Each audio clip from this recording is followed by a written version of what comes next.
Hello dear students, बच्चों आज के इस वीडियो सेशन में हम जो कार्बन कंपाउंड्स है हमारा चैप्टर नंबर 8 साइंस का 10th का कार्बन एंड इट्स कंपाउंड्स, इसका हम ये नेक्स्ट पार्ट करने जा रहे हैं। बच्चों आज हम एक बहुत इंपॉर्टेंट थ्योरी पढ़ने जा रहे हैं जिसको कि बाद में आगे चल के डिस्प्रूव कर दिया गया। हम पढ़ेंगे बच्चों ऑर्गेनिक कंपाउंड्स बोलते किस चीज को, ठीक है। तो पहले धारणा अलग थी और बाद में एक पर्सन ने धारणा पूरी तरह से बदल दी, ठीक है। तो थ्योरी हमारी है वाइटल फोर्स थ्योरी। क्या कहती है थ्योरी, ध्यान से समझना कि शुरुआत में 1800 जो 1800 का ईयर था उससे पहले तक लोग क्या मानते थे कि ऑर्गेनिक शब्द को एसोसिएट करते थे वो लिविंग ऑर्गेनिजम्स के साथ में, ठीक है। कि भाई ऑर्गेनिक चीज वो होती है जो लिविंग बॉडी के अंदर बनते हैं, या फिर those compounds which can only be synthesised in a living body और लिविंग सेल, वो कंपाउंड्स को कहा जाता था ऑर्गेनिक कंपाउंड। तो ऑर्गेनिक शब्द का मतलब होता था something which is associated with life और लिविंग बीइंग्स। क्लियर है। तो इस थ्योरी को सबसे पहले बहुत सारा समर्थन मिला, अलग अलग लोगों ने माना कि सही है, और फिर इसके कारण भी था कि उस समय तक कोई भी ऑर्गेनिक कंपाउंड को लिविंग बॉडी के बाहर नहीं बनाया जा सका था, ठीक है कि नहीं। क्या तो लोगों का ये मानना था कि कोई एक अदृश्य फोर्स है, some invisible force is there which is necessary for making these compounds and that invisible force is present only in living things। समझ आ गया कि कोई अदृश्य फोर्स है जो कि सिर्फ और सिर्फ लिविंग बीइंग्स के अंदर ही होती है, और क्योंकि वो लिविंग बीइंग्स के अंदर ही होती है तो वो फोर्स ही रिस्पॉन्सिबल है ऑर्गेनिक कंपाउंड्स के सिंथेसिस के लिए लिविंग बॉडी के अंदर। और क्योंकि फोर्स नॉन लिविंग चीजों में नहीं होती है इसलिए organic compound they can not be made outside a living body. ये थी पुरानी धारणा, समझ में आ गया। ये जो अदृश्य फोर्स है जो कि जरूरी है ऑर्गेनिक कंपाउंड्स के निर्माण के लिए, और ऑर्गेनिक कंपाउंड्स ही जीवन का आधार है। डीएनए भी ऑर्गेनिक कंपाउंड ही है जो कि जीवन का प्रेजेंट डे लाइफ फॉर्म का आधार है, ठीक। तो इसको कहा गया vital force. Vital means necessary, compulsory, ठीक है कि नहीं। क्या so what was vital force theory and who disproved it and how, ठीक। तो देखते हैं according to the vital force theory, vital force theory के अनुसार क्या होता है बताओ। The organic compounds are those compounds which can be synthesised in living body of organisms. समझ में आएगा। जीवित जो ऑर्गेनिजम्स होते हैं उनके बॉडी में ही जो कंपाउंड्स बन पाए उनको कहते हैं ऑर्गेनिक कंपाउंड्स। तो क्यों बन पाते हैं लिविंग बॉडी के अंदर, एक अदृश्य फोर्स है, क्या कहा गया उसको, vital force. For synthesis of such compounds It was thought that there is some invisible force present only in living organisms। ये माना गया कि ऐसे कंपाउंड्स जो होते हैं ऑर्गेनिक कंपाउंड्स, उनके सिंथेसिस के लिए जो लिविंग बॉडीज होती हैं उनके अंदर कोई एक अदृश्य फोर्स होती है जो फील नहीं कर सकते, देख नहीं सकते, बट होती है, ठीक है कि नहीं। क्या जैसे हमारे बॉडी के अंदर आत्मा होती है ना, सबको पता है कि लिविंग बीइंग्स के अंदर आत्मा होती है। अब हम वो देख नहीं सकते, छू नहीं सकते, कैद नहीं कर सकते, बस ऐसे ही समथिंग लाइक दैट, ठीक है। तो इसको अदृश्य फोर्स ही कहा गया, ठीक है। So some invisible force is present only in living organisms which is responsible for the synthesis of organic compounds in living organisms। और इसी फोर्स के कारण जो ऑर्गेनिक कंपाउंड्स है वो बन पाते हैं लिविंग बीइंग्स के अंदर। ये फोर्स नॉन लिविंग चीजों में नहीं होती तो बाहर ये कंपाउंड्स नहीं बन पाते। इस फोर्स को कहा गया वाइटल फोर्स। वाइटल मींस जरूरी, इसके बिना काम नहीं चल पाएगा, लाइफ नहीं रहेगी, ठीक। लेकिन बच्चों एक साइंटिस्ट फ्रेडरिच होलर 1828 में सर्वप्रथम इसने इस थ्योरी को डिस्प्रूव किया and it was the end of vitalism, ठीक है। क्या किया इसने पहली बार लेबोरेटरी में आर्टिफिशियली एक ऑर्गेनिक कंपाउंड बना लिया। समझ में आ गया कि नहीं। क्या जो अभी तक लिविंग बॉडीज में ही बना करता था। यह है यूरिया, एक नाइट्रोजनस वेस्ट मटेरियल है जो प्रोटीन के मेटाबॉलिज्म के बाद में हमारी बॉडी में बनता है, यूरिया, ठीक है। तो अब से पहले तक यूरिया सिर्फ लिविंग बॉडी में ही बनता था, लेकिन पहली बार उसने लेबोरेटरी में सिंथेसाइज कर लिया यूरिया जो कि एक ऑर्गेनिक कंपाउंड है, ठीक। तो इसके बाद से इस जो वाइटल फोर्स थ्योरी थी इसको डिस्प्रूव किया गया और बाद में डेफिनेशन ही चेंज हो गई कि ऑर्गेनिक कंपाउंड्स होते क्या चीज है, ठीक है। तो ऑर्गेनिक सही है कि लाइफ सपोर्टिंग कंपाउंड्स है, बट कंपल्सरी नहीं है कि लिविंग बॉडी के अंदर ही बने, बाहर भी बन सकते हैं, लेबोरेटरी में भी बन सकते हैं। क्लियर है। तो उसके बाद से फिर मैं भी मॉडर्न डेफिनेशन लिखूंगा ऑर्गेनिक कंपाउंड्स की क्या है। तो उससे पहले हम देख लें कि होलर ने किया क्या था लेबोरेटरी में, ठीक है। सो बट फ्रेडरिच, स्पेलिंग कैसे करेंगे, फ्राइड, तला हुआ, रिच ढंग से तला हुआ, अच्छे प्रकार से नाम याद रखने के लिए फ्रेडरिच बोलेंगे, फ्राइड नहीं बोलेंगे। Friedrich holer in 1828 disproved this theory by synthesizing an organic compound urea. पहली बार उसने क्या बना लिया, यूरिया का फॉर्मूला है बच्चों NH2C डबल बॉन्ड O और दोबारा से NH2। समझ में आ गया। N2H4 देन CO, ये फॉर्मूला है यूरिया का, ठीक है कि नहीं का, मॉलिक्यूलर मास 60, तो याद रखेंगे इसको। ये कंपाउंड बना लिया, बाद में देखेंगे कैसे बनाया, पूरा सिस्टम बता दूंगा आपको मैं क्या किया था होलर ने। चलिए, सो लेबोरेटरी में इसने लिविंग बॉडी के बाहर ही निर्माण कर लिया, ठीक है। और इसके बाद this brought an end to the vital force theory, और इसी के साथ वाइटल फोर्स थ्योरी क्या है, ये खत्म हुई। इसके बिलीवर्स जो है उनका कुछ और मानना हुआ फिर कि भाई ऑर्गेनिक कंपाउंड्स फिर लेबोरेटरी में भी बन सकते हैं, तो इसको डिस्प्रूव कर दिया गया। चलो, क्या किया था उसने, समझे। एक कंपाउंड लिया उसने अमोनियम सल्फेट, अमोनियम सल्फेट, ठीक है। अमोनियम सल्फेट कैसे बना, NH4 का चार्ज +1 होता है, -2, तो 2 इधर लग गया, +1 इधर लगाने की जरूरत है, अमोनियम सल्फेट। और ये है बच्चों पोटेशियम साइनेट, ध्यान देना, K होता है पोटेशियम, साइनाइड होता है CN-, और O लगा देते हैं तो किसी भी ग्रुप के साथ O लगने से 8 आता है, जैसे सल्फाइड, सल्फेट, ऑक्स, उसके बाद नाइट्रेट, 8 का मतलब समझ आएगा, ग्रुप के साथ O आ रहा है, और इसका चार्ज भी क्या है, माइनस ही है, समझ में आ गया कि नहीं, क्या CNO-, तो पोटेशियम साइनेट, तो ये क्या है, पोटेशियम साइनेट है। किया तो बस ये एक तरह से क्या होगा, आयंस की अदला बदली होगी। पोटेशियम का तो बनेगा सल्फेट, क्या बनेगा, K2SO4, फॉर्मूला हमको पता है, +1 -2, 2 इधर लग जाएगा, 1 लगाने की जरूरत नहीं है, पोटेशियम सल्फेट बन गया। और साथ में बनेगा बच्चों ammonium cyanate, ammonium cyanate, ammonium NH4+, cyanate CNO-, तो मतलब बराबर हो गया बैलेंस, तो ये हम हटा देते हैं। समझ में आ गया, तो फॉर्मूला मेकिंग अच्छे से आना चाहिए आपको। अमोनियम साइनेट, मैं नाम लिख देता हूं, अमोनियम साइनेट। बैलेंस कर लेते हैं, पोटेशियम यहाँ पे 2 है तो यहाँ 2 होने चाहिए, CNO टोटल 2 हो गए, तो CNO यहाँ पे 2 होने चाहिए, ये 2 हो गया है ना, और अमोनियम 2 बार हो गया, NH4 ये 2 बार हो गया, बैलेंस हो गया बिल्कुल हमारा, ठीक है ना। चलिए, अब बच्चों इसने अमोनियम साइनेट जो है ना, एक थर्मली अनस्टेबल कंपाउंड, इसको हीट किया strongly, NH4CNO, it was strongly heated, so rearrangement हुआ, बस बॉन्ड का इधर से कोई नई चीज नहीं ली, इसी में बॉन्ड टूटे, वापस रीअरेंजमेंट, कहीं और जुड़ा एटम, ये हुआ रीअरेंजमेंट, रीअरेंजमेंट रिएक्शन हुआ, ठीक है। तो रीअरेंजमेंट का मतलब होता है सेम ही मॉलिक्यूल में से एक स्थान से बॉन्ड टूटता है, वो एटम कहीं और नया जगह बॉन्ड बनाता है, तो केमिकल रिएक्शन यही होता है, breaking of existing bonds and formation of the new bond. तो केमिकल रिएक्शन में एक सिंगल रिएक्टेंट से भी हो सकता है, बस रीअरेंजमेंट हुआ, तो हुआ ये NH2C डबल बॉन्ड O, ध्यान देना ये CNO जो था ना, ये CO के साथ चिपका, यहां से 2H हट के इस N के पास गए, समझ में आ गया भाई, इससे 2H हट गए तो NH2, C के पास O आ गया, इस N के पास में 2 चले गए। पहले क्या था, ये ऐसा था स्ट्रक्चर, ये C जो है ना, C, ये C चिपका हुआ था NH4 से, ठीक है, और साथ में यहां पे क्या था, ट्रिपल बॉन्ड N और O था, ठीक है, इस प्रकार का स्ट्रक्चर था ये, ठीक।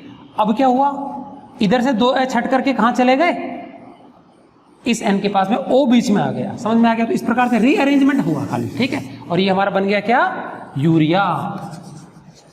तो this was the first organic compound ever to be synthesised in laboratory, इसको कहा जाता है होलर सिंथेसिस। बच्चों क्वेश्चन आता है कई बार कि क्या थी वाइटल फोर्स थ्योरी और किसने, हाउ वाज दिस वाइटलिज्म डिस्प्रूव्ड, ठीक है, तो उसको किया था फ्रेडरिच होलर ने, क्लियर है ना।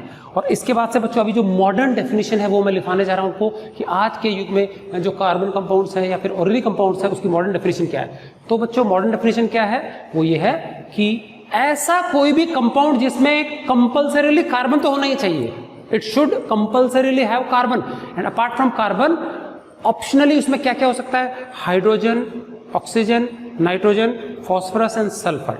समझ में आ गया। तो याद रखेंगे ऑर्गेनिक कंपाउंड्स में, चलो मैं भी लिखा देता हूं, एक बार ये नोट कर लेंगे, इसको नोट कर लीजिए एक बार आप लोग, उसके बाद लिखते हैं मॉडर्न डेफिनेशन।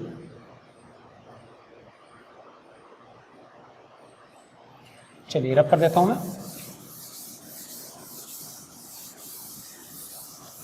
न्यू डेफिनेशन, इस होलर सिंथेसिस के बाद में जो नई डेफिनेशन निकल के आई वो क्या आई, ठीक है, new definition of organic compounds. New definition of organic compounds. क्या है?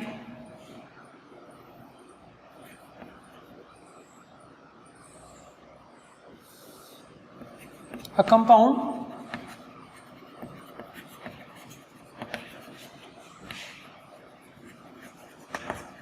which essentially has carbon and may मतलब हो सकता है, may have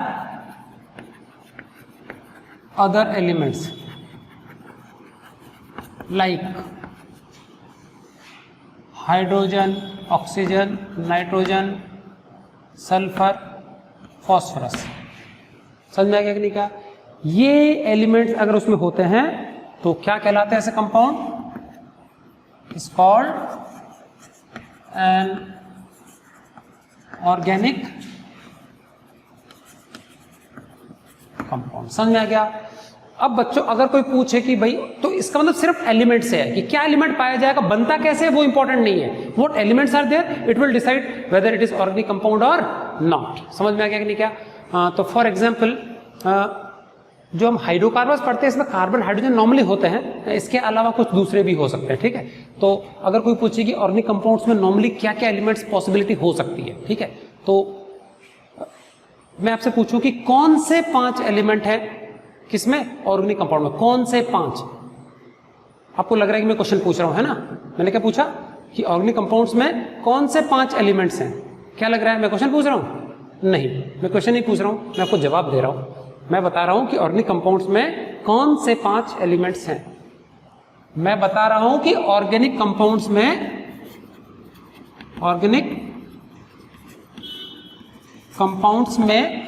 कौन से 5 CHON कौन से S5P। समझ में आ गया? कौन से 5 और वैसे 6 हो गए हैं, ये एलिमेंट्स के दर्शन हो ऑर्गेनिक। समझ में आ गया? सो ऑर्गेनिक कंपाउंड्स के मॉडर्न डेफिनेशन समझ में आ गया? तो कौन कौन से एलिमेंट्स हो सकते हैं, याद कैसे रहेगा? समझ आ गया? कौन से 5 CHON कौन से 5, ये चीज याद रख लेना आप। ठीक है, तो ये हमारा रिमेंबर एड है। ठीक, तो ये था बच्चों वाइटल फोर्स थ्योरी और उसको कैसे डिस्प्रूव किया फ्रेडरिच होलर ने। ठीक है, उसके बाद बच्चों अब हम देखेंगे होमोलोगस सीरीज किसको बोलते हैं। इससे पहले मैं आपको पिछले वीडियो में बता चुका हूं कि हमारे 3 मेन जो सैचुरेटेड और अनसैचुरेटेड हाइड्रोकार्बन है, एल्केन, एल्कीन, एल्काइन सीरीज, उसके जनरल फॉर्मूला, उसके मॉलिक्यूलर फॉर्मूला, स्ट्रक्चर्स वगैरह सब बता चुका हूं। आज हम देखेंगे होमोलोगस सीरीज किसको कहा जाता है। ठीक है, और उसमें क्या प्रॉपर्टीज होती है। ठीक है, चलिए रब कर देता हूं मैं। तो अगला क्वेश्चन हमारा आएगा, what do you mean by homologous series and what are the properties of this series. तो सीरीज का मतलब सीक्वेंस, जैसे आपने एपी पढ़ा है अरिथमेटिक प्रोग्रेशन, बस उसमें कई सारे नंबर्स होते हैं, यहाँ पे कई सारे कंपाउंड्स होंगे जिनके कुछ कुछ फॉर्मूला होंगे और उसमें कुछ फीचर्स देखने को मिलेंगे। ठीक, चलिए क्वेश्चन हमारा है, what is meant by homologous series। होता क्या है पहली बात तो ये देखेंगे होमोलोगस सीरीज। ठीक है कि नहीं? क्या एंड उसके बाद हम देखेंगे राइट इट्स प्रॉपर्टीज। इसकी प्रॉपर्टीज भी लिखनी है कि इसमें क्या गुण होते हैं।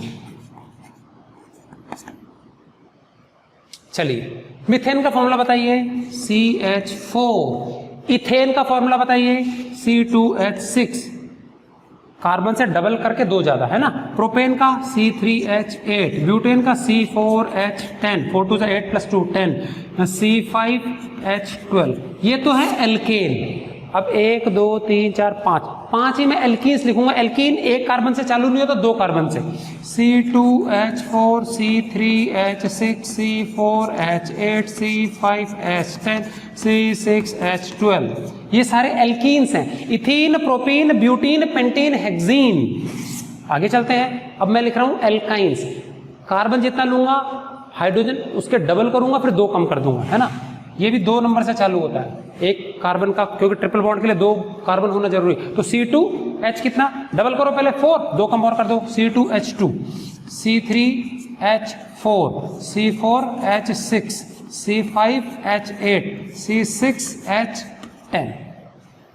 डबल करना है 2 कम, डबल करना है 2 कम, डबल करना है 2 कम, डबल करना है 2 कम। समझ में आ गया? ये एल्केन, ये एल्कीन, एल्काइन। बच्चों इन सब में एक समानता है, ध्यान से देखना। जैसे ही हम किसी एक मेंबर से अगले मेंबर पे जाते हैं, एक तो कार्बन बढ़ता है और 2 हाइड्रोजन बढ़ते हैं। देखो, एक कार्बन बढ़ गया, 2 हाइड्रोजन बढ़ गए, एक कार्बन 2 हाइड्रोजन, एक कार्बन 2 हाइड्रोजन, एक कार्बन 2 हाइड्रोजन, सेम चीज यहाँ पे, सेम चीज यहाँ पे। समझ में आ गया? इस प्रकार के कंपाउंड्स का सीक्वेंस जहां पे every next member has 1 more carbon and 2 more hydrogen as compare to the previous member in the same group. समझ में आ गया? इस प्रकार के कंपाउंड्स के सीक्वेंस को कहते हैं होमोलोगस सीरीज। क्या चीज है? Chemical property same, physical property same, geometry same. समझ में आ गया? लिखा ये 3 चीजें क्या होती है? सेम होती है। और इनमें मास का कितना फर्क होगा? अगर एटॉमिक मास निकाला जाए तो भाई सीधी बात है, इसमें से इसमें आते हैं तो एक तो कार्बन और 2 हाइड्रोजन का फर्क है। एक कार्बन का मास होता है 12 और 2 हाइड्रोजन का मास होता है 2। मॉलिक्यूलर मास निकाले ना, तो 12 और 2 कितना हो गया? 14 एटॉमिक मास यूनिट। समझ में आ गया कि नहीं? So the successive members differ by 14 atomic mass units. For example, मेरे को मिथेन का मॉलिक्यूलर मास चाहिए। मिथेन का हो गया 12 और 4 16। अगर इसका मॉलिक्यूलर मास 16 है तो अगले में 14 जोड़ दूं, 30 हो गया, 30 में 14 जोड़ दूं, 44 हो गया, 44 में 14 जोड़ दूं, 58 हो गया, एंड सो धड़ाधड़ निकाल सकते हैं। समझ में आ गया? यहाँ पे भी सेम पैटर्न, यहाँ पे भी सेम पैटर्न। क्लियर है? So what is homologous series? A series of compounds in which the successive members differ by 1 carbon atom and 2 hydrogen atom। Short में CH2 ग्रुप में फर्क रखते हो, कहलाता है होमोलोगस सीरीज। चलिए फिर इसकी प्रॉपर्टीज लिखेंगे हम। क्या है? समझ में आ गया? तो एल्केन्स, एल्कीन्स, एल्काइंस के एग्जांपल्स हो गए, सारे होमोलोगस सीरीज में ही आते हैं। ठीक,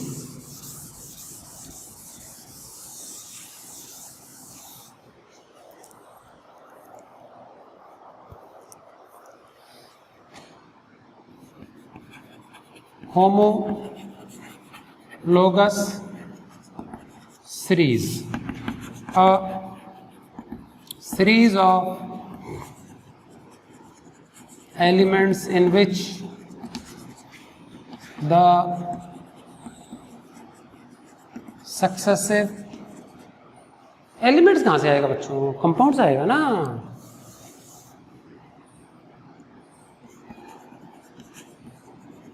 compounds in which the successive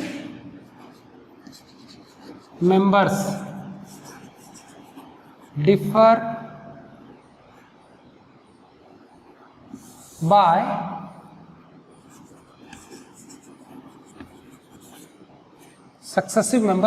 by one carbon atom and 2 hydrogen atoms। और हम बोल सकते हैं CH2 ग्रुप का फर्क हो,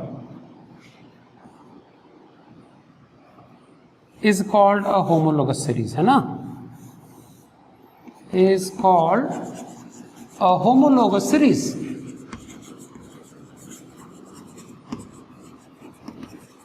समझ में आ गया? एग्जांपल्स इसके, एल्केन्स भी हैं, एल्कीन्स भी हैं एंड एल्काइंस भी हैं।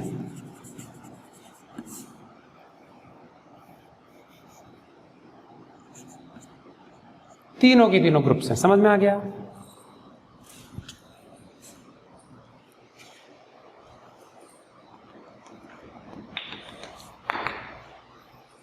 Alkanes, alkenes and alkynes. चलिए तो प्रॉपर्टीज देख लेते हैं।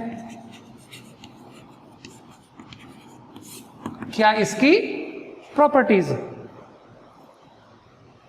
चलिए पहली प्रॉपर्टी मैंने क्या बताया कि इनमें क्या है, सक्सेसिव मेंबर जो होते हैं वो CH2 ग्रुप का अंतर रखते हैं या 14 एटॉमिक मास यूनिट्स का अंतर रखते हैं। ठीक है, the successive members differ by, या तो CH2 ग्रुप, हर पिछले वाले कंपाउंड से अगले वाले में एक कार्बन 2 हाइड्रोजन ज्यादा होगा, एंड 14 एटॉमिक मास यूनिट्स। समझ में आ गया? 14 AMU इसका अंतर होगा।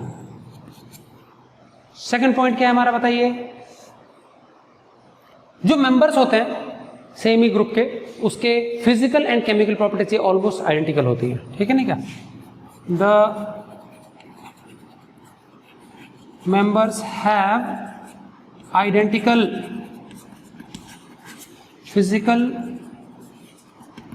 एंड केमिकल प्रॉपर्टीज, और इंपॉर्टेंट चीज उनकी ज्योमेट्री एक जैसी होती है। ये सिंगल बॉन्डेड कंपाउंड है सारी, इसमें ज्योमेट्री हमारी टेट्राहेड्रल होगी, इसमें हमारी ज्योमेट्री ट्रायगोनल प्लेनर होगी, इसमें हमारी लीनियर होगी, ठीक है। तो ये बाद में बताऊंगा ज्योमेट्री कैसी है, बट शेप उसका जो होता है वो ऑलमोस्ट एक जैसा होगा सभी मॉलिक्यूल्स का, ठीक है ना। They have similar structure and geometry.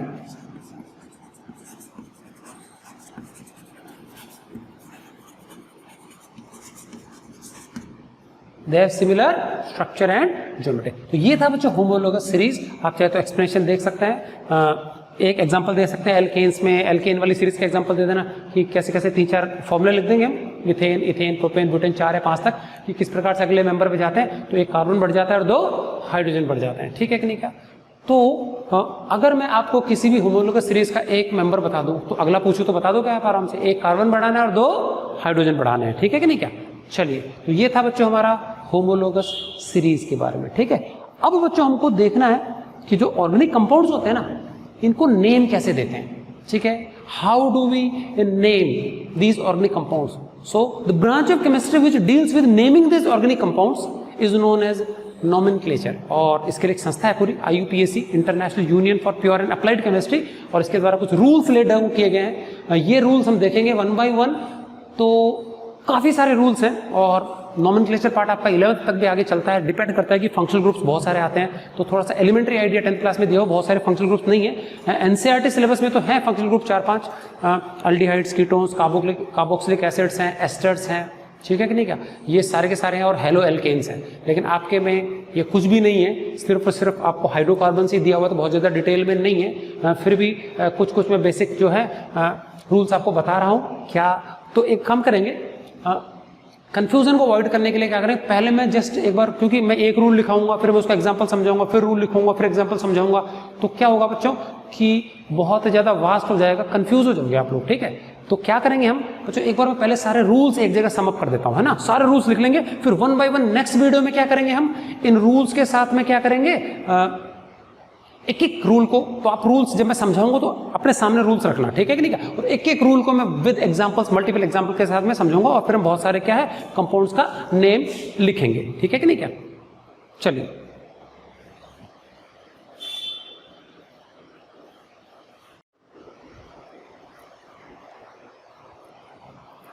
चलिए बच्चों, तो अगर हमारा अगला जो पार्ट है वो क्या है, IUPAC नॉमेनक्लेचर, ठीक है। तो पहले मैं आपको रूल्स थोड़े से समझा दूं बेसिक, उसके बाद एक एक करके एग्जांपल्स देखेंगे। हो सकता है भी आपको लिखते वक्त ज़्यादा समझ में ना आए, तो मैं वापस जब एक बार पूरे रूल्स में समअप कर दूंगा तो 1 by 1 एक एक रूल देखेंगे क्या होता है। तो मीनवाइल जब मैं समझाऊंगा नेक्स्ट वीडियो में, तो क्या करेंगे, रूल्स आप अपने सामने रखना, ठीक है। एक रूल पढ़ूंगा मैं, बाद में दोबारा नहीं लिखूंगा, एक रूल पढ़ूंगा और फिर उसके क्या एग्जाम्पल्स में एक एक चीज समझाऊंगा, तो आपको क्लियरली समझ में आएगा, ठीक है कि नहीं क्या। तो अभी बेसिक में जस्ट मैथमेटिकल में आपको डेटा दे रहा हूं। चलिए, तो नॉमेनक्लेचर होता क्या चीज है, branch of chemistry that deals with naming of organic compounds. बहुत सारी संख्या में ऑर्गेनिक कंपाउंड्स होते हैं, तो एक स्पेशल उसके लिए रूल्स की आवश्यकता है, अदरवाइज इतने सारे नाम हम क्या अलग अलग नहीं रख पाएंगे, तो इसके लिए हमको कुछ रूल्स की आवश्यकता होगी। तो ये रूल्स मैं अभी समअप कर रहा हूं, और इसके लिए ये रूल्स किसने लेआउट किए हैं, IUPAC, International Union for Pure and Applied chemistry. चलिए, तो देखते हैं क्या क्या रूल्स हैं ये। सबसे पहला इंपॉर्टेंट रूल क्या है, कभी भी कार्बन की जो चेन है उसमें कार्बन की संख्या होगी, ठीक है। तो उस कार्बन चेन में जो सबसे लॉन्गेस्ट चेन है एंड टू एंड, एक छोर से दूसरे छोर तक, भाई हर चेन के 2 एंड्स होते हैं, और ब्रांचिंग होगी तो 2 से ज्यादा भी एंड होंगे। मान लीजिए एक चेन है, इसमें एक ब्रांच यहाँ पे लटकी हुई है, यहाँ लगी हुई, तो मल्टीपल एंड्स हो सकते हैं। किसी एक एंड से दूसरे एंड तक सारे कार्बन गिन लो, चाहे वो सीधी चेन हो, चाहे वो जिगजैग चेन हो, कैसी भी हो, गिन लो। सबसे जो लंबी चेन होगी उसको सेलेक्ट कर लेना, उसके चारों तरफ एक बॉक्स सा बना करके बाउंड्री बना देंगे, that will be our parent hydrocarbon, rule number 1। Select the largest chain of carbon atoms whether straight और जिगजैग, चाहे तो सीधी मिल जाए या फिर टेढ़ी मेढ़ी जिगजैग मिल जाए तो भी सबसे लंबी चेन लेनी नंबर 1। लेकिन ध्यान देना, अगर चेन के अंदर मल्टीपल बॉन्ड्स मौजूद हो, मल्टीपल का मतलब होता है कार्बन कार्बन के बीच में या तो डबल बॉन्ड हो या फिर ट्रिपल बॉन्ड हो, तो हमको डबल और ट्रिपल बॉन्ड को इंक्लूड करके सबसे लंबी चेन लेनी है। फॉर एग्जांपल, आपको एक चेन मिल गई जिसमें सारे सिंगल सिंगल सिंगल बॉन्ड है, उसमें 7 मेंबर्स हैं, 1 2 3 4 5 6 7, लेकिन एक जगह सी सी सी सी 4 ऐसे मेंबर्स हैं, उसका 2 मेंबर नीचे हैं, 5 6 और बीच में एक डबल बॉन्ड है। तो मुझे बताओ, सीधा लेंगे तो डबल बॉन्ड नहीं आएगा, समझ में आ गया? सीधी चेन लेंगे तो सारे सिंगल बॉन्ड आ रहे हैं, लेकिन इस लॉन्गेस्ट चेन है 7 है, और ऐसे लेते हैं तो सिर्फ 6 ही मेंबर्स आते हैं कार्बन के, लेकिन डबल बॉन्ड आता है इसमें, तो डबल बॉन्ड के साथ वाली लॉन्गेस्ट सेलेक्ट करना। अगर मल्टीपल बॉन्ड हो तो समझ में आ गया, अगर मल्टीपल बॉन्ड नहीं है, सारे सिंगल बॉन्ड है, तो select the largest longest possible chain, and if the chain has double or triple bond, then you must include the longest chain with the multiple bond। समझ में आ गया? चाहे वो longest नहीं हो, चाहे सिंगल बॉन्ड वाली चेन ज्यादा लंबी हो, कोई फर्क नहीं पड़ता, डबल बॉन्ड या ट्रिपल बॉन्ड के साथ में जो लॉन्गेस्ट है वो लेनी है। फिर समझ में आ गया? तो ये हमारा रूल नंबर 1, एग्जांपल के साथ बाद में समझाऊंगा। Select the largest chain of carbon atoms whether straight और जिगजैग, लंबी से लंबी सेलेक्ट कर लेना, rule number 1। If there is a multiple bond, double या ट्रिपल कार्बन के बीच में, in the structure select the chain containing the multiple bond. समझ में आ गया? तो इसके एग्जांपल बताऊंगा, एक ऐसा एग्जांपल बताऊंगा जिसमें कि लॉन्गेस्ट चेन कुछ है लेकिन उसमें मल्टीपल बॉन्ड नहीं आएगा, और मल्टीपल बॉन्ड के साथ लेते हैं तो लॉन्गेस्ट नहीं बनती है, तो मल्टीपल बॉन्ड वाली ही लेनी है फिर, ठीक है? Rule number 2।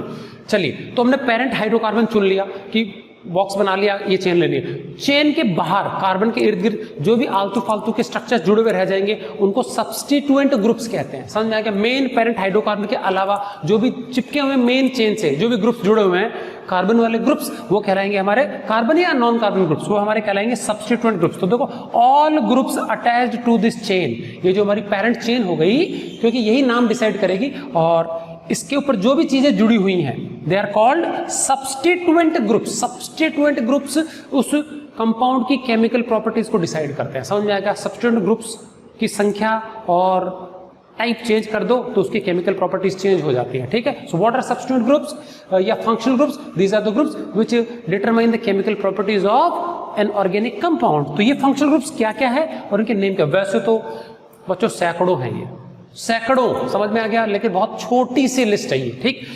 उस दिन आपको मैंने एल्केन्स के बारे में बताया था, और एल्केन में से जैसे मान लो 5 कार्बन का एल्केन है, CH3 CH2 CH2 CH2 CH3, और एक एंड से अगर एक H हटा दूं तो ओपन बॉन्ड हो जाता है डैश, तो dash CH2 CH2 CH2 CH2 CH3, 5 carbon का पेंटिल, मिथेन से मिथिल, प्रोपेन, ब्यूटेन से सॉरी मिथेन से मिथिल, इथेन से इथिल, प्रोपेन से प्रोपिल, ब्यूटेन से ब्यूटिल, पेंटेन से पेंटिल एंड सो ऑन। समझ में आ गया?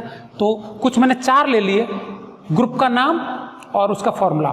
मिथिल ग्रुप CH3, तो मिथेन से एक H हटा दिया, बीच में open bond, ethyl CH2 CH3, यहाँ CH3 हुआ करता था, एक बॉन्ड, एक हाइड्रोजन हटा दिया, ओपन बॉन्ड आ गया। ओपन बॉन्ड का मतलब एक सिंगल इलेक्ट्रॉन होता है जो कि इस कार्बन का है। प्रोपिल ग्रुप 3 कार्बन वाला, ब्यूटिल ग्रुप 4 कार्बन वाला, तो शुरुआत में CH2 CH2 CH2, लास्ट में CH3, इधर ओपन बॉन्ड है तो यहाँ कुछ भी आगे जुड़ सकता है। समझ में आ गया? सो ये हमारे 4 फंक्शनल ग्रुप हो गए, समझ में आ गया? 4 हमारे ग्रुप्स हो गए, मिथिल, इथिल, प्रोपिल, ब्यूटिल। ऐसी पेंटिल, हेक्सिल, हेप्टिल, ऑक्टिल, नोनिल, डेकिल हो सकता है, मैंने 4 ही करे, ठीक है? उसके बाद बच्चों अब गौर करना, ये प्रोपिल ग्रुप है, प्रोपिल ग्रुप है, ध्यान देना, 1 2 3 कार्बन है। अच्छा, इन 3 कार्बन में से हो सकता है प्रोपिल ग्रुप इस एंड से जुड़ा हो कार्बन चेन पे, अच्छा बीच में से भी तो जुड़ा हो सकता है, तो अगर तो एंड से जुड़ाव है तो प्रोपिल ग्रुप है, नॉर्मल, एन प्रोपिल ग्रुप बोलते हैं, एन मतलब नॉर्मल प्रोपिल। लेकिन अगर बीच में से जुड़ा है ना तो बोलते हैं isopropyl. Formula same to same, इस ग्रुप का फॉर्मूला है C3H7, देखो 4 और 3 7, C3H7, यहां पे भी वही है, C3 है और H3 6 और 1 7, लेकिन यहां पे एंड से जुड़ा था, यहां पे किससे जुड़ा है? सेंटर से, और वैलेंसी सेम टू सेम है। अब देखो, अगर मैंने ये बॉन्ड हटा करके यहाँ ओपन लिया तो ये H यहाँ से हट के यहाँ आ जाएगा, तो यहाँ CH3 हो गया, यहाँ CH बच गया, सिर्फ CH, तो टोटल ओवरऑल वही रख रहा है। अब देखो, इस कार्बन की वैलेंसी टोटल फुल हो रही है, एक बॉन्ड इधर बनाया हुआ 3 कार्बन, इसने एक बॉन्ड इधर बनाया 3 कार्बन, 4 4, इसने 1 2 3 इधर बनेंगे, एक हाइड्रोजन इधर, चौथा, और ये ओपन बॉन्ड है मतलब इलेक्ट्रॉन है इसके पास, कुछ भी आएगा तो चिपक जाएगा, ठीक है? तो बीच में से चिपके तो आइसो, समझ में आ गया? ब्यूटेन में भी आइसोब्यूटिल ग्रुप हो जाएगा, प्रोपेन में आइसोप्रोपिल ग्रुप होगा, पेंटेन में आइसोपेंटिल ग्रुप हो जाएगा एंड सो ऑन। तो ये क्या है, आइसोप्रोपिल ग्रुप, प्रोपिल आइसोप्रोपिल। इसी प्रकार से ये जो ब्यूटेन है ना, ब्यूटेन, इस ब्यूटेन में भी ये देखो ये ब्यूटिल ग्रुप है, ठीक है। अब इसमें 4 है टोटल, तो हम क्या करते हैं,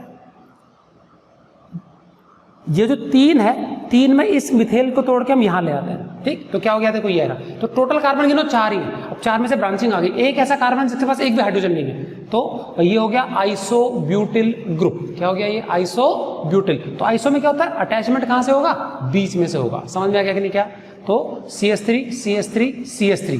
तो अब अगर हम फॉर्मूला देखें, C4 है और H कितने हो गए, 6 और 3 9। तो यहाँ पे भी देखो 3 3 3 9 और C3 है, तो C4 हो गया, 1 2 3 और 4, C4H9, यहाँ पे भी C4H9 और डैश लगा हुआ है, ठीक है। तो ये ब्यूटिल ग्रुप हो गया। N ब्यूटिल, N मतलब नॉर्मल, N का मतलब होता है सीधी चेन, समझ में आ गया, नॉर्मल। और आइसो मतलब बीच में एक साइड ब्रांच है और मैक्सिमम ब्रांचिंग है। चलिए आइसो ब्यूटिल तक क्लियर है। ऐसे आपको रेयरली नहीं देंगे, आपको जस्ट मैं बता रहा हूँ, आपको ज्यादातर यही वाले आएंगे, ठीक। उसके बाद आता है बच्चों फिनिल ग्रुप। मैं आपको ऑर्गेनिक कंपाउंड्स में बता चुका हूँ कि हमारा जो मोस्ट स्टेबल सिंपलेस्ट जो पाई इलेक्ट्रॉन सिस्टम होता है, कॉन्जुगेटेड सिस्टम, जिसमें कि अल्टरनेट सिंगल और डबल बॉन्ड होते हैं, वो होता है हमारा बेंजीन रिंग।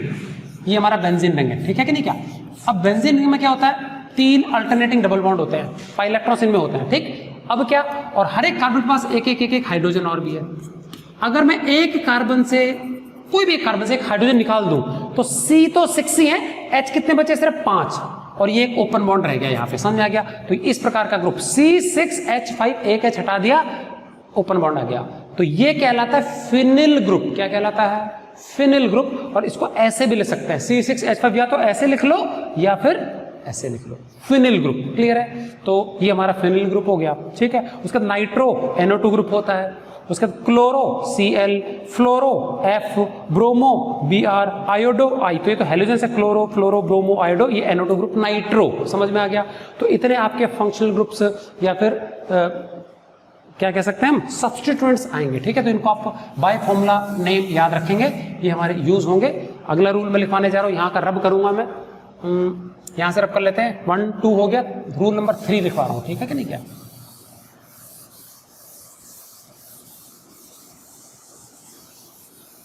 ये रब कर देते हैं, ये हो चुका हमारा डेफिनेशन।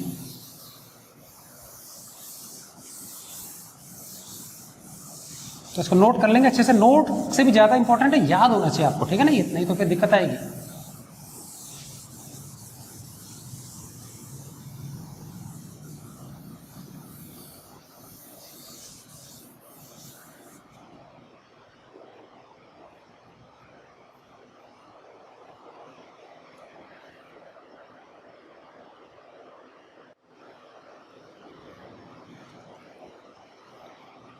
चलिए नेक्स्ट हम देख लेते हैं रूल नंबर 3 हमारा क्या है। Number the carbon atoms of the chain from a suitable end so that the substituent gets the least number. बच्चों जो कार्बन की चेन है, मेन पेरेंट कार्बन, उसमें हमको क्या नंबरिंग देनी है। जो मेन हमारा फ्रेमवर्क है चेन का, उसमें नंबरिंग, या तो इस एंड से भाई 2 एंड होंगे उसके, या तो इधर से कार्बन नंबर, कार्बन जो होते हैं चेन के, उसको नंबरिंग करनी है 1 2 3 4 5 6, या तो इस एंड से करना है या इस एंड से। कोई एक एंड से सही होगा, दूसरे एंड से गलत होगा। कौन से एंड से सही होगा, सूटेबल एंड कौन सा है, ये वो एंड है जहां से जितने भी सब्स्टिट्यूएंट्स हैं उनको कम से कम नंबर मिले। तो देखेंगे इसके लिए क्या यूज करना है बच्चों। अगर तो चेन में एक ही सब्स्टिट्यूएंट है तो क्या, मल्टीपल सब्स्टिट्यूएंट्स है तो क्या, समझेंगे ध्यान से। मैं एक एग्जांपल ले लेता हूं बच्चों, 1 2 3 4 5, मान लीजिए 5 कार्बन की चेन है, ठीक है। सब में H में लगा रहा हूं, सिर्फ फ्रेमवर्क बना रहा हूं, और आपको सपोज मैंने यहाँ पे एक कार्बन यहाँ लगा दिया जी।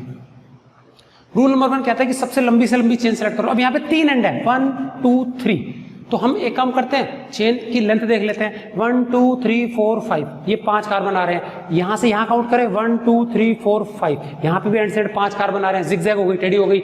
और यहां से यहां काउंट करें तो 1 2 3, तो 3 चेन्स पॉसिबल है। 2 तो 5 कार्बन वाली और एक है 3 वाली, तो कौन सी लेनी है, 5 वाली, कोई से भी ले लो, कोई फर्क नहीं पड़ता। सपोज हम स्ट्रेट ले लेते हैं, तो इसके चारों तरफ क्या कर लेना है, एक हमको ऐसा बॉक्स बना लेना है। बॉक्स के अंदर जो आ गया वो पेरेंट हाइड्रोकार्बन है 5 कार्बन का। अब जो बाहर रह गया ना, वो क्या है, वो हमारा सब्स्टिट्यूएंट ग्रुप हो जाएगा। अब अगर सब पे हाइड्रोजन लगा दूं तो ये मिथिल होना चाहिए, यहाँ CH3 CH2 CH2 CH2 and CH3 हो जाना चाहिए। अब इसका नाम कैसे लिखेंगे, अब सेकंड स्टेप क्या कहता है जो मैं यहां बता रहा हूं कि नंबरिंग करनी है कार्बन की चेन को। चेन ये है डब्बे के अंदर, ऊपर वाली चेन नहीं, वो सब्स्टिट्यूट है, बाहर रह गया वो सब्स्टिट्यूट, जो अंदर रह गया वो chain, carbon chain, parent carbon बोलेंगे इसको, पेरेंट हाइड्रोकार्बन बोल रहे हैं इसको, ठीक है ना, पेरेंट हाइड्रोकार्बन। अब इसकी नंबरिंग करनी है, मैं दो तरीके से नंबरिंग कर रहा हूं, ध्यान से सुनना। अगर मैं इधर से नंबरिंग करता हूं लेफ्ट साइड से, तो ये 1 नंबर कार्बन है, ये 2 नंबर, 3, 4 एंड 5, समझ में आ गया। इसको थोड़ा ढंग से लिख लेते हैं, okay. 1 number, 2 number, 3, 4 and 5 carbon है। तो मुझे बताओ बच्चों, सब्स्टिट्यूएंट ग्रुप कौन से कार्बन पे जुड़ा? चौथे पे, है ना। अच्छा, उधर से कार्बन की मैं गिनती करता हूं, तो इधर से गिनती करूंगा तो क्या होगा? 1 2 3 4 5, है ना, 1 2 3 4 5। तो नंबरिंग ऐसे एंड से करो कि सब्स्टिट्यूएंट जो ग्रुप है वो कम नंबर वाले कार्बन पे जुड़े। तो इधर से तो इस देखो, इस कार्बन से जुड़ा हुआ, इधर से इसको 4 नंबर मिल रहा है, उधर से करें तो 2 नंबर मिल रहा है। तो काउंटिंग ऐसे एंड से करनी है कि इसको कम नंबर मिले, मतलब राइट साइड से, समझ में आ गया। राइट साइड से करनी है तो इसका पोजीशन 2 नंबर कार्बन होगा, ना कि 4 नंबर कार्बन। क्लियर है? So numbering should be done from a suitable end. ये था पहला पार्ट, ध्यान से सुनेंगे। Number the carbon atoms of the chain from a suitable end so that the substituent, एक ही है, substituent gets the least number. ये चीज समझ में आ गया। अब क्या? In case there are more substituents, एक से ज्यादा हो तो क्या? चलो, एक से ज्यादा हो तो क्या? वही चीज मैं वापस लेता हूं, एंड मोर देन 1 सब्स्टिट्यूएंट्स, ठीक है। यहां ले लिया एग्जांपल मैंने, मोर देन 1। देखो खूब सारे हैं यहाँ। अब कार्बन की चेन भी देखेंगे, कौन सा पेरेंट लेंगे वो भी देखेंगे, और ज्यादा हो तो क्या। तो हम यूज करते हैं बच्चों सम रूल, इसके अकॉर्डिंग नंबरिंग करना है। ये हमको डिसाइड करता है कि कौन से एंड से नंबरिंग होनी चाहिए, कौन से नहीं होनी चाहिए। सम रूल ये कब लगेगा? When there are more than 1 substituents. तो चलो सबसे पहले हम देखते हैं कि कार्बन चेन कौन सी ले लें। बच्चों कितने फ्री एंड्स है? 1 2 3 4 5, 5 एंड है, समझ में आ गया। अब पांचों एंड से देखते हैं सबसे लंबी चेन कौन सी मिलती है। अगर इधर से इधर देखो तो 1 2 3 1 2 3 1 2 3, 3 3 है ना।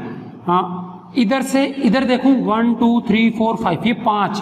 इधर से 1 2 3 4 5, ऐसे भी 5। 1 2 3 4 5, ऐसे भी 5। मर्जी है, सीधी ले लो, ये वाली ले लो, ये वाली ले लो, 1 2 3 4 5, ऐसे ऐसे ऐसे ले लो, जो अच्छा लगे वो ले लो। समझ में आ गया? उससे कोई फर्क नहीं पड़ेगा हमको, ठीक है। तो कोशिश करना सीधी लेना, उससे कंफ्यूजन नहीं होता। तो मैं ले रहा हूं सीधी, तो उसको बॉक्स में लगा देंगे, इससे हमको पेरेंट हाइड्रोकार्बन को आइडेंटिफाई करने में आसानी होती है। अब इसकी नंबरिंग करनी है इस चेन की। मैं टेढ़ी भी ले सकता था, ठीक, एक बार सीधी लेते हैं, उसी को मैं एक बार और टेढ़ा लेके भी दिखा दूंगा, ठीक। अब इसे डब्बे के बाहर कितने ग्रुप रह गए? 3, तीनों मिथिल हैं, तो ये हमारे सब्स्टिट्यूएंट ग्रुप हो गए। तो देखो एक से ज्यादा हो गया, वहां एक ही था ना पहले में, अब यहाँ पे एक से ज्यादा हो गया। अब नंबरिंग कहां से करनी है? तो बच्चों दोनों तरफ से करके देख लो, दोनों तरफ से करके देख लो। पहले मैं लेफ्ट साइड से कर रहा हूं। इसको मिलेगा 1 नंबर, इसको मिलेगा 2 नंबर, इसको मिलेगा 3 4 एंड 5। अब मुझे बताना टोटल सब्स्टिट्यूएंट्स 3 है, कितना नंबर मिला? अगर मैं लेफ्ट से गिनती करता हूं, राइट से, राइट में बाद में देखेंगे, मैंने लेफ्ट से गिनती की है। इस मिथिल को मिला 2 नंबर, इस मिथिल को 2 नंबर मिला, इस मिथिल को भी 2 ही नंबर मिला, 2 नंबर कार्बन पे जुड़ा हुआ, इस मिथिल को 4 नंबर मिला। टोटल कितना मिला सबको मिला करके? इस तरह से इधर से काउंटिंग करते हैं तो the sum of the numbers assigned to each substituent group is 8। सबका सम 8 है। राइट साइड से करें। अब मैं नंबरिंग का पोजीशन चेंज कर रहा हूं, समझ में आ गया? So if numbering is done from left side, the sum of the numbers assigned to each substituent group is 8। Left side से किया तो राइट से करें। चलो 1 2 3, ये 4 होना चाहिए, ये 5। इन दोनों को तो मिलेगा 4 4, इसको मिलेगा 2, टोटल हुआ 10। कम किधर से है? लेफ्ट साइड से। तो लेफ्ट साइड से नंबरिंग सही है, राइट साइड से नंबरिंग गलत है। ये है सम रूल, समझ में आ गया? ये है सम रूल। तो करेक्ट 1 2 3 4 5। तो जब भी बच्चों आप नंबरिंग करेंगे, ये चीजें दिखाना है, डायरेक्ट नहीं मारना, गलत हो जाएगा। बॉक्स बना लेंगे पेंसिल से, नंबरिंग कर देंगे पेंसिल से, लिख लेना पेन से, स्ट्रक्चर पेन से बनाना, बाकी जो काम करना पेंसिल से कर लो, जो भी करना, ठीक है। तो सम रूल समझ में आ गया? तो मैंने क्या लिखा, ध्यान से सुनेंगे। In case there are more substituents, use the sum rule. And what does it say? It says that in case of more than one substituent, एक से अधिक substituent हो तो क्या? Numbering of carbon chain is from that end. उस छोर से carbon chain की नंबरिंग होगी from which the sum of numbers assigned to all the substituents is less. सभी सब्स्टिट्यूएंट्स को असाइन किए गए जो नंबर है उनका सम कम हो जिस छोर से उस छोर से गिनती हो, वो सही एंड माना जाएगा। क्लियर है ये चीज? एग्जांपल से समझा दिया मैंने। तो इधर से लेना है, उधर से गड़बड़ होता है, उधर से 10 आता है सम, इधर से 8 आता है, जहां से कम आ जाए वहां लेना।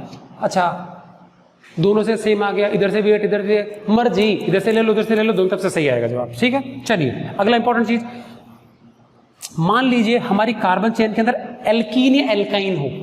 In case alkenes and alkynes, alkene और एल्काइन हो तो नंबरिंग कहां से? तो ध्यान देना, फिर ग्रुप कुछ नहीं होता, समझ में आ गया? अगर एल्कीन और एल्काइन है तो डबल बॉन्ड को जिस तरफ से कम नंबर मिले उधर से नंबरिंग करना है। मैं एग्जांपल बता देता हूं यहीं पे, 1 2 3 4 5, समझ में आ गया? और 6 मेंबर है हमारे, मैंने डबल बॉन्ड यहां लगा दिया। कहां लगा दिया डबल बॉन्ड? यहां लगा दिया। ठीक है, एल्काइन होता तो मैं ट्रिपल बॉन्ड कर देता। ठीक, अब मुझे बताओ अगर मैं इधर से, अब इस डबल बॉन्ड की पोजीशन क्या मानी जाएगी? तो दिखने से ही पता लग रहा है इस एंड के ज्यादा नजदीक है ना। अब देखो अगर मैं इधर से करता हूं 1 2 3, तो जिस कार्बन के बाद चालू हो गया डबल बॉन्ड ये उसकी पोजीशन है। भाई इसके बाद से चालू हो गया ना, तो 4 नंबर है इस डबल बॉन्ड की पोजीशन। अगर मैं इधर से काउंटिंग करता हूं तो इसका मतलब the position of double bond is taken as the number assigned to the carbon preceding the double bond. Preceding मतलब पहले, जो भी डबल बॉन्ड के पहले कार्बन है उसका नंबर ही उस डबल बॉन्ड की पोजीशन होती है। तो 4 नंबर पे है डबल बॉन्ड, इसका मतलब समझेगा 4 नंबर कार्बन।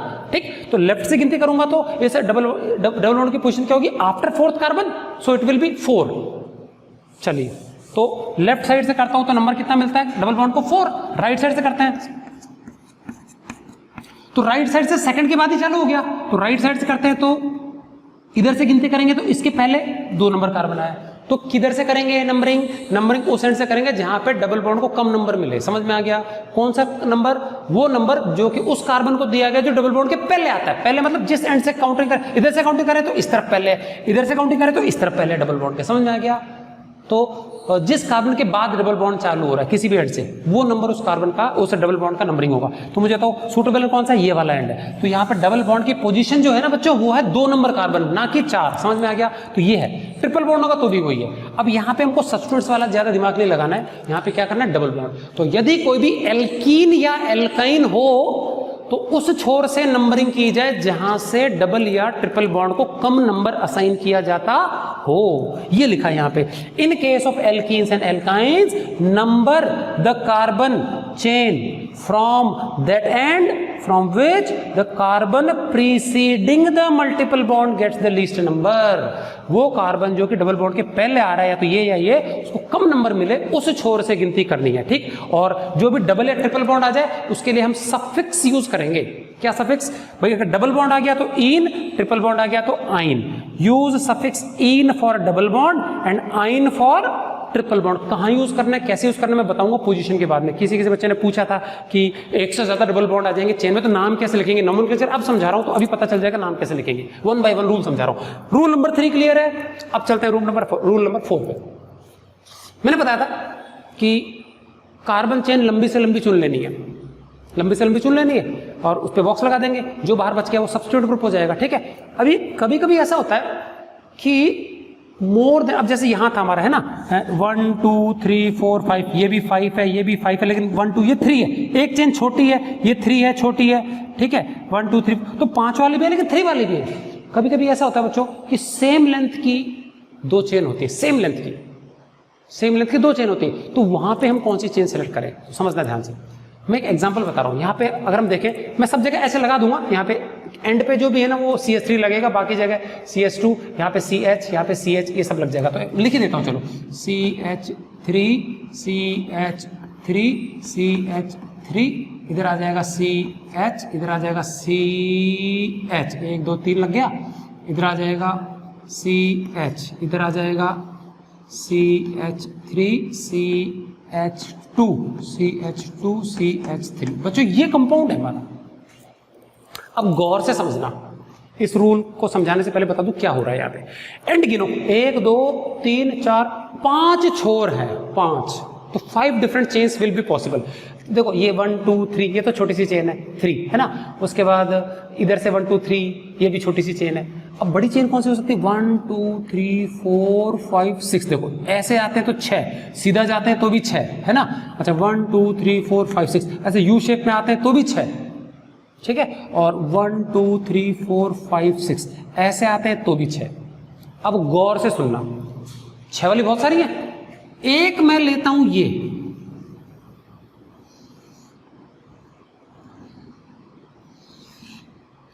मैं ले सकते हैं ना, लॉन्गेस्ट चेन है, जिगजैग भी ले सकते हैं। अगर मैं ये चेन लेता हूं तो मुझे बताओ नंबर ऑफ सब्स्टिट्यूएंट्स, कितने सब्स्टिट्यूएंट होते हैं चेन के बाहर, कितने ग्रुप्स हैं? एक तो ये देखो इस बॉन्ड से ये जुड़ा हुआ है, एक तो ये रहा और एक ये रहा पूरा। ये चीज देखो आइसोप्रोपिल ग्रुप है बच्चों, मैंने बताया था CH3 CH CH3 और बीच में एक बॉन्ड लगा हुआ है। तो ये पूरा समूह इससे चिपका, ये कट कर दूंगा तो सारा उड़ गया।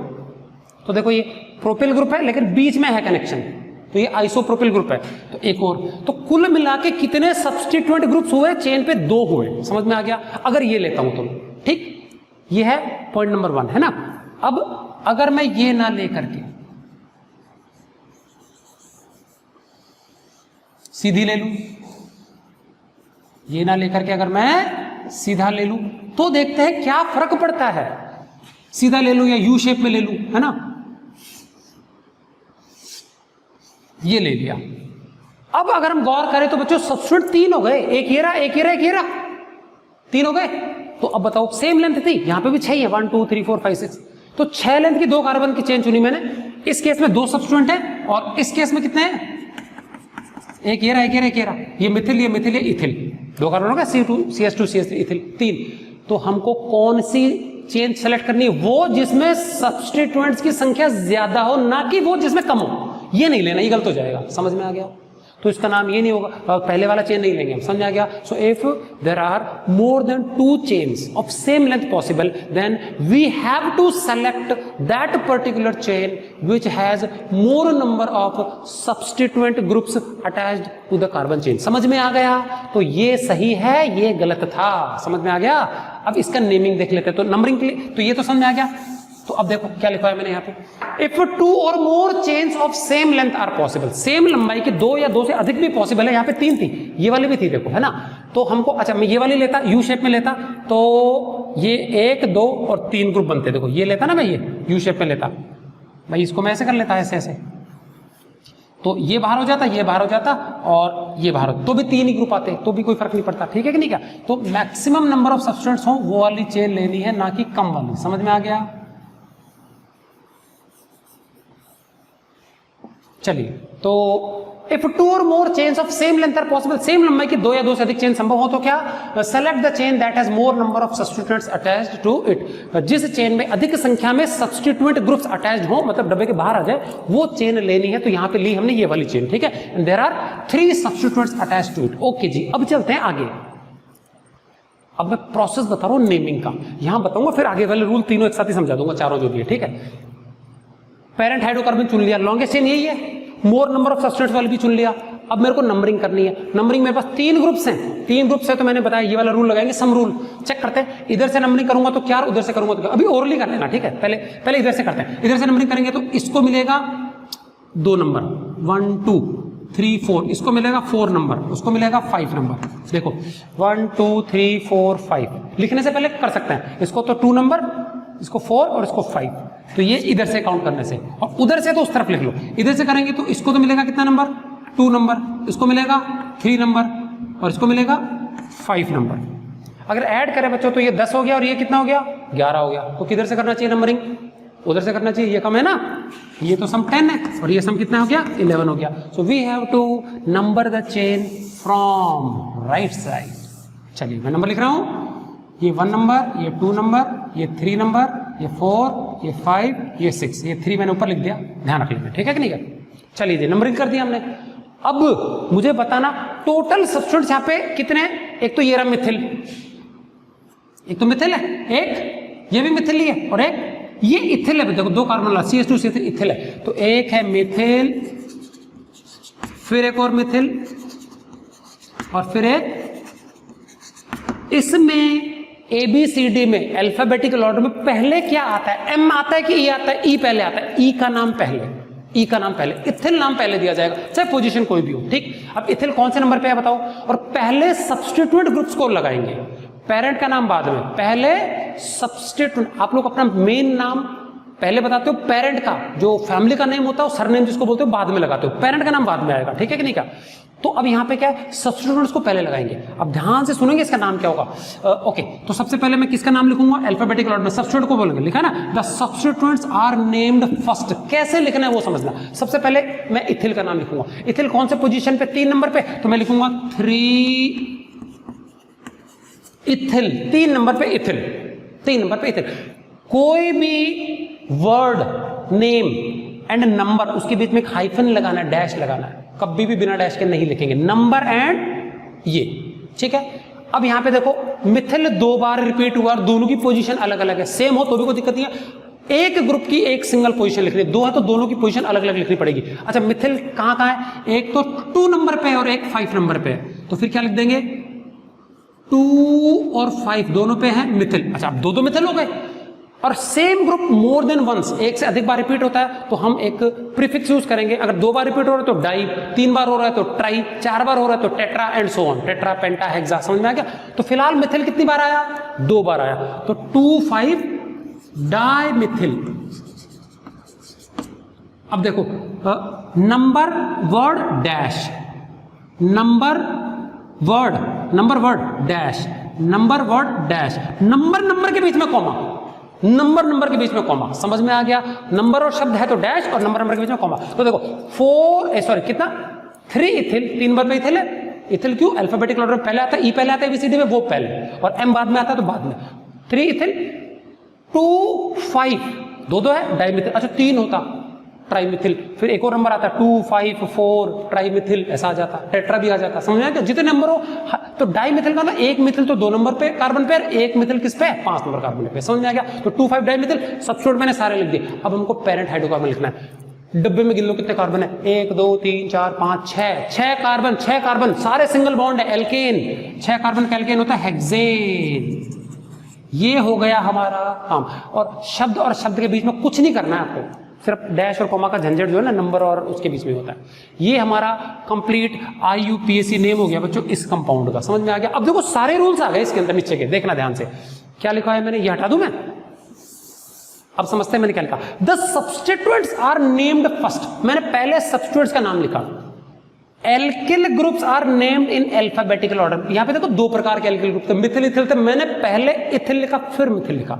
ठीक है, alphabetical order. Position of substituent groups is indicated by the number of carbon atom to which it is attached. Alkyl group की पोजीशन कैसे इंडिकेट करेंगे? उस नंबर से जो कि जिस कार्बन पे जुड़ा हो उस कार्बन के नंबर से। भाई ये मिथिल 2 नंबर पे जुड़ा हुआ है तो 2, ये मिथिल 5 नंबर पे जुड़ा हो तो 5, ये इथिल 2 कार्बन का ग्रुप है, इथिल 3 नंबर पे जुड़ा तो 3। समझ में आ गया?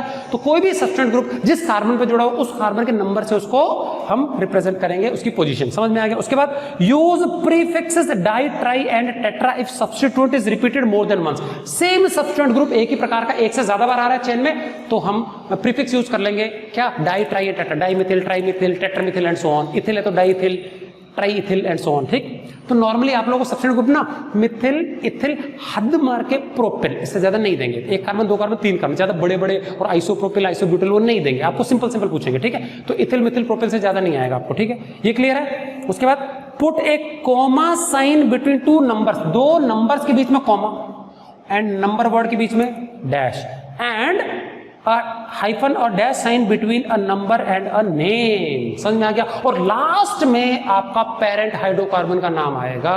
लास्ट में the name of parent hydrocarbon follows the last. ये आपके बच्चों रूल हो गए सारे के सारे। समझ में आ गया कि नहीं? क्या तो इसके बाद हम बहुत सारे एग्जाम्पल्स करेंगे, तो आप ये सारे के सारे रूल्स एक बार नोटबुक में प्रॉपर तरीके से लिख लेंगे। 1 बाय 1 खूब सारे एग्जाम्पल्स करेंगे। आपकी टेक्स्ट बुक में जितने भी एग्जाम्पल्स हैं सॉल्व अनसॉल्व वो सारे, उसके अलावा एक्स्ट्रा भी सारे में जानकारी दे दूंगा। तो अगली बार जब मैं नेक्स्ट वीडियो बनाऊंगा तो उन एग्जाम्पल्स के साथ हम सॉल्व करेंगे, फिर उसके बाद हम नेक्स्ट टॉपिक देंगे। ठीक है भाई? तो चलिए इनको अच्छे से नोट कर लेंगे, मोर इंपॉर्टेंटली याद रखेंगे। ठीक है कि नहीं? क्या तो मिलते हैं बच्चों नेक्स्ट वीडियो में। Till then goodbye and thanks for watching.